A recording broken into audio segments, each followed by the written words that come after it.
It's basically a story of the Canadian tobacco industry based on my father's life. It's not really all about my father, but he was in the business for many years. He came from North Carolina in 1927 to Canada and cut tobacco around Port Stanley. And then he came back several times and grew what's called flue-cured tobacco in the Tillsonburg area. And then he got hired by a plant, a factory that's set up in Chatham in 1925, the Canadian Leaf Tobacco Company. So it's an interesting story. Canadian tobacco industry.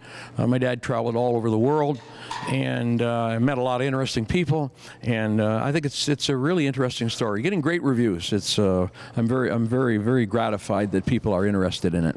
Just would like to say, thanks to the people who have been interested in the book. I put it on Amazon.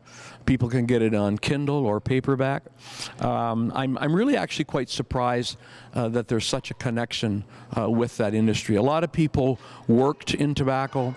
A lot of people made money. They used that money to put a roof over their head. It paid for university tuitions, and it wasn't all bad. It definitely is bad for you, but some of the money that came out of the tobacco industry, as I mentioned today, went to McGill University, University of Prince Edward Island, museums, and they did do a lot of what we call philanthropy.